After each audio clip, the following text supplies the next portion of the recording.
No, we need to talk about this. Hello everyone, and welcome back to my channel. First topic I want to get into is definitely relationships and friendships. The amount of stories I have about relationships, talking stages, friendships, they would go on forever and ever. But I feel like the most important topic that is just you need as a basis for good relationships and friendships is you need to make sure you're comfortable with yourself. You really have to have that self-love first to realize what you want from a good friendship, a good relationship. I don't think I'm gonna go into story times about relationship tea or like past talking stages, horror stories of dates and stuff like that. I feel like I could definitely do that another video. Um, I am very happy in my relationship, but it did definitely take a while to find a healthy relationship. My current boyfriend, shout out Mark, he is my first boyfriend ever. I didn't even have my first kiss until I think I was like 19 years old, like second year university, maybe first year, I don't remember. I feel like relationships are so hard because you meet people in your life and you just don't know if, like, I feel like, or at least me, there's guys that are cute, good to talk to, but this doesn't mean that you'd want him to be your boyfriend or if you think that they would make a good partner. And no diss to all the guys I've talked to in the past, just not the past. I just don't think that they were a good fit for me and probably wasn't a good fit for them, honestly. I love this. I'm like all showered and getting comfortable talking to you guys. My best advice for finding a good relationship is definitely never settling for anything less than what you would want. I know everyone always says, like, oh, chivalry's dead, but if you really want certain things, like a guy that will hold the door open for you or pay for everything for you, I'm not saying that this is necessarily what I want, just common things that a lot of people would want. Don't settle and try to find or force someone to do it for you. You definitely would need somebody that already does that. I feel like you just can't change people, but somebody that's willing to change for you is definitely the right one. I also struggle with this question when I'm trying to help my single friends out there as well. I don't even know where you would meet guys or girls nowadays other than going out to bars or clubs, but I know it's also normal to meet people like at a grocery store or the library, not necessarily always like partying settings. Guys, this is a hot take, don't come at me. I kind of had an amazing experience with Tinder and Hinge and all those dating apps when I was on them. Probably not a lot of people know this, but I actually met my boyfriend on Tinder. Of course, as much as I want to say that's not how we met, we did. I did have a mutual though. It wasn't somebody completely random that I went out with. I don't know how people go on dates with people that are completely random, but I guess that is normal. I just was always scared to go to my comfort zone and talk to people. Oh my goodness. Oh my goodness, I'm sweating. I'm sweating. This is getting too juicy. When you're in that single phase and era, have fun with it. It's not meant to be a bad thing to be single. And I think that's something I finally came to terms with right before I was taken. I was so comfortable with being by myself, being happy by myself, and like I was honestly happy that I didn't have to deal with no man that wasn't going to treat me right. Let's slowly dive into another topic because I don't want this to be too long of a video. But we're going to go into self growth, which honestly I'm still working on. So I definitely shouldn't be giving advice on it. But let's talk. Let's talk about this. I would say no advice is necessarily right or wrong, but this is my hot take on it. Self growth, I think, comes in phases. You could think that you're going a lot, you're not going at all. But I think the wins, the small wins, are what you have to appreciate. Every single day, going out and getting up and getting dressed and putting your energy out there, I think is enough to be proud of. And I still struggle with this now. Confronting the day and enjoying what it is and how it is really, really important and a really valuable life skill to have.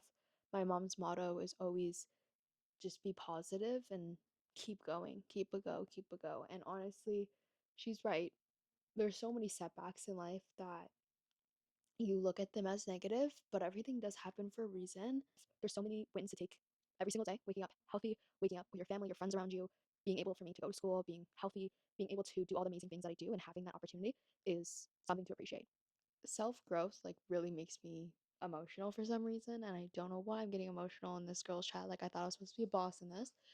It's not linear, and that's some advice that I've learned. You go through phases, and I feel like every single thing that comes in your life, person, job opportunity, interview, take it and go out of your comfort zone. You really learn from every opportunity you've had. Skills are transferable, and you never know who you'll meet in the future. I guess the advice I just gave kind of transfers into jobs and internships. I am in my mid 20s. Mid 20s are a very stressful time for jobs, careers, part time jobs, whether that be like just the internship, anything, honestly. Retail, food industry, tech industry. I think it's so hard nowadays to get a job our age.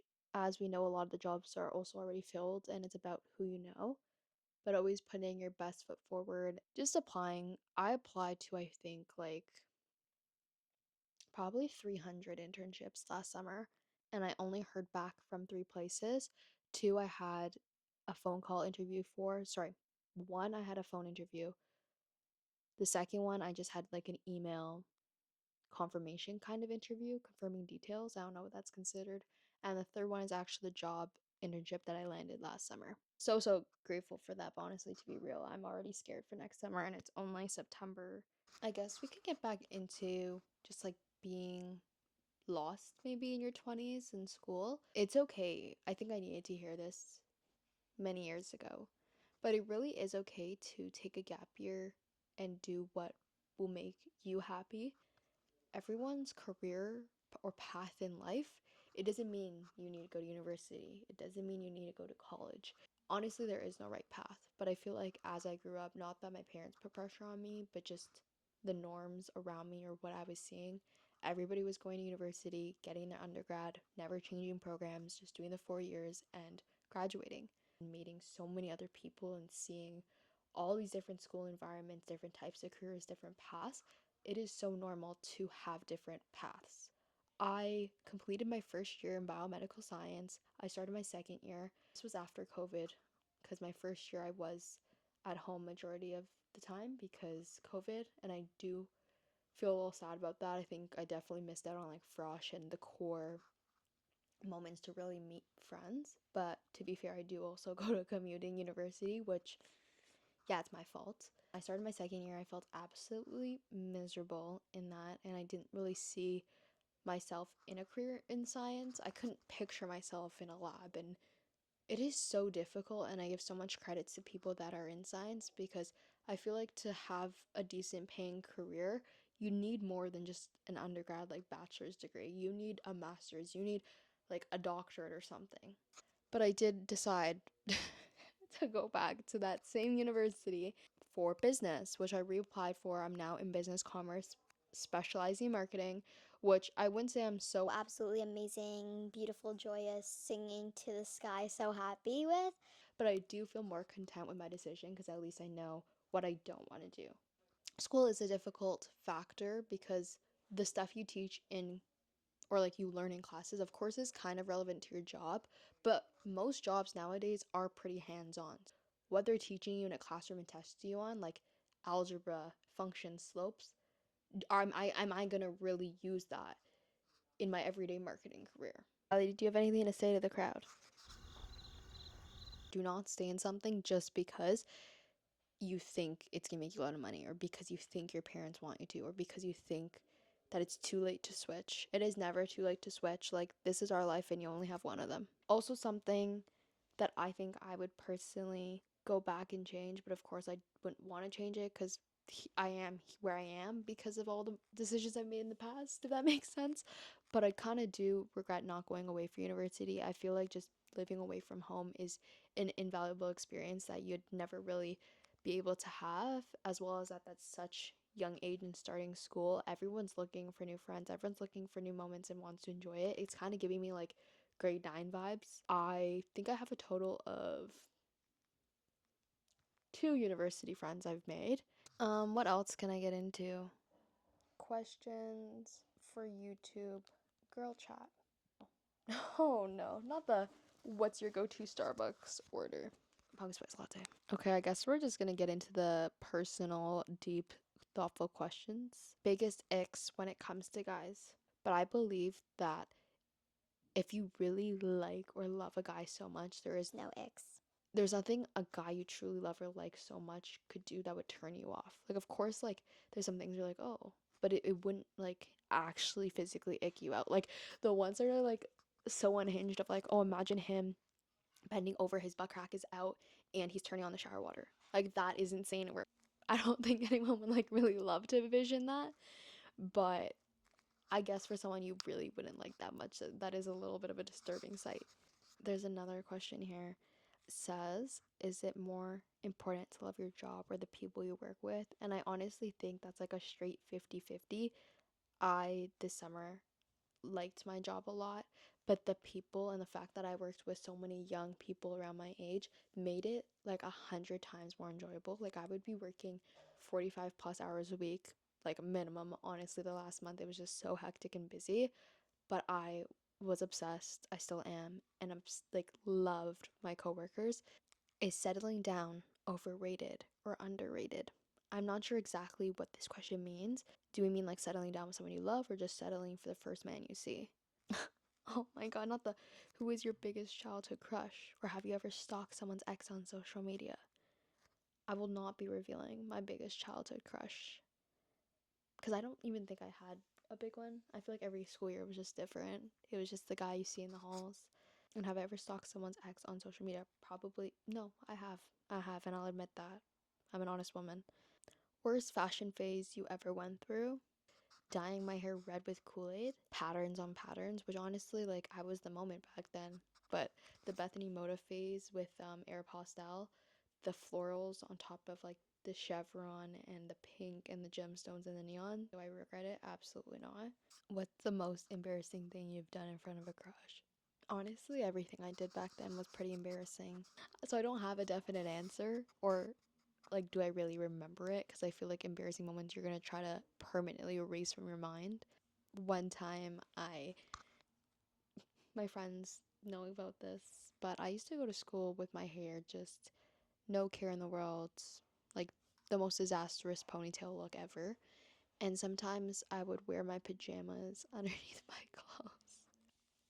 Monkey yellow pajama set. It was short sleeve and shorts. Do I regret it? No.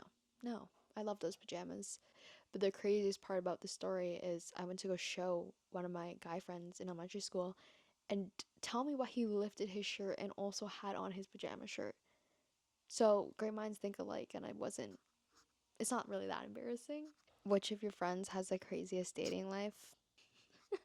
It's hard to say, and I guess there's no right answer because only one out of my 6 friends in my main immediate friend group, including myself, is single. My friend group, we've been together for so long. Our families are friends, our siblings are friends. We live all so close. We are like tied and interconnected for sure. We've been friends since like kindergarten, most of us.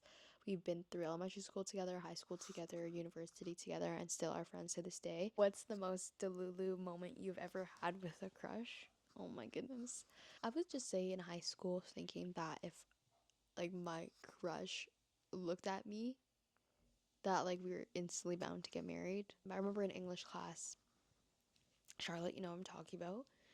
There was this guy that I had a massive crush on. Did I ever talk to him? No. But I think I went like 2 months having a crush on this guy that did not know I existed. I never talked to him, but it didn't help that he was also really shy and like he never really talked to anyone. But I remember one day I was sick, and that one day I wasn't in class, he talked to Charlotte, and I was like, what the heck? There's no way. And Charlotte was like calling me after and was like, yeah, that was actually insane. Like, he actually talked today.